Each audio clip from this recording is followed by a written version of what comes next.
Hello, all you wizards out there. How are you today? Today we'll be doing something a little bit different. I'm going to teach you about my favorite Harry Potter character, Fleur Delacour. And I will be reading off of thewizardingworld.com.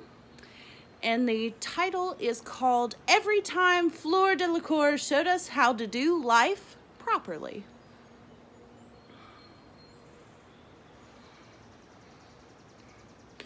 Hogwarts was full of women who inspire us in our day-to-day lives. But if you're searching for a role model as smart as she was stylish and brave to boot, you need to look no further than Fleur Delacour.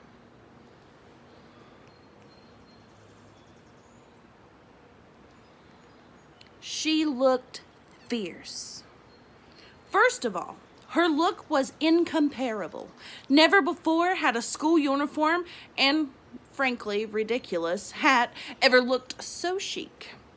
With shimmering silver hair and a charming smile, Fleur had style. She was also part Vila, so she was genetically designed to be a bombshell. No wonder Ron swooned every time he saw her.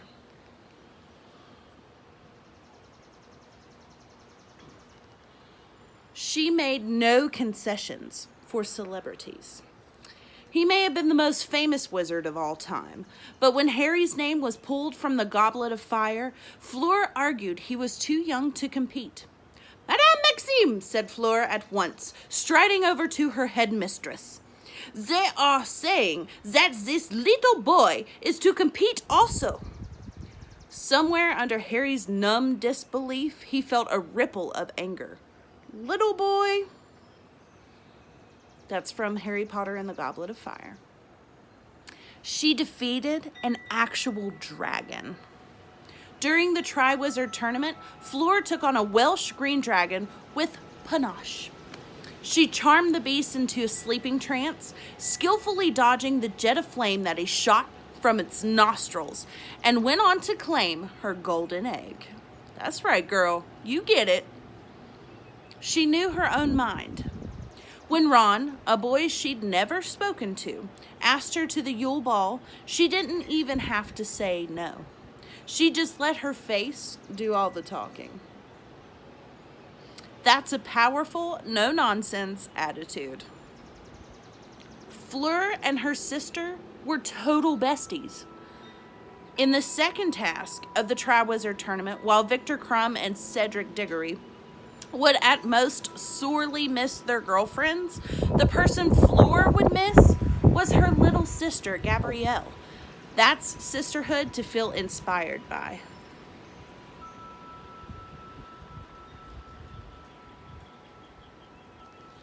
Even though she was amazing, she was also humble.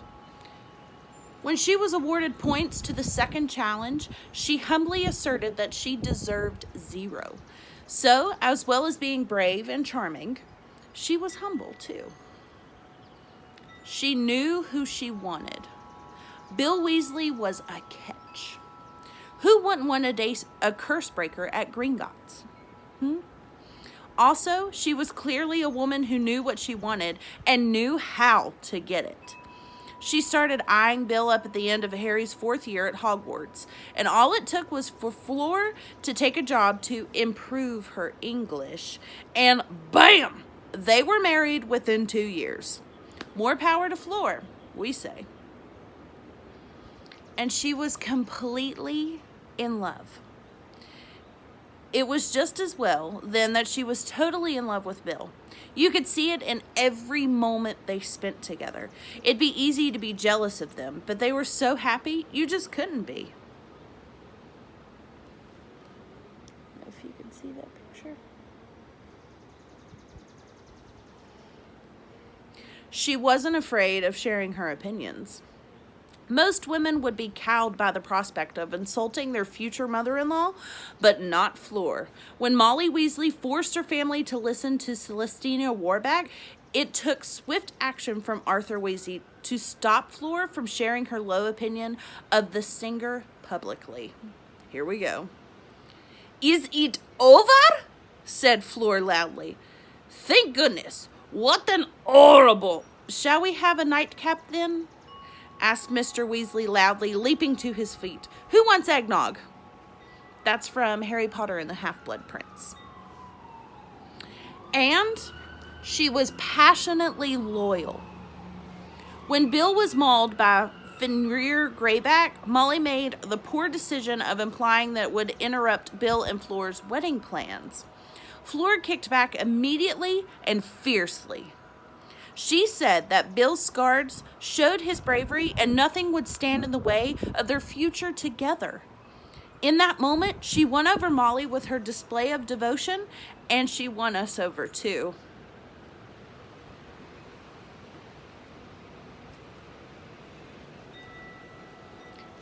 She always found the positive in every situation.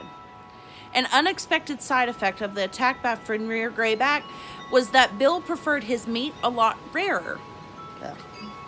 Fleur took this in her stride and even managed to quip at the English's expense. So it is lucky is marrying me, said Fleur happily, plumping up Bill's pillows. Because these British overcook their meat. I have always said this. That's from Harry Potter and the Half-Blood Prince. And we are envious of her amazing home. Shell Cottage was a beautiful place for the newlyweds to set up house, and we have serious cottage envy. I mean, just look at it.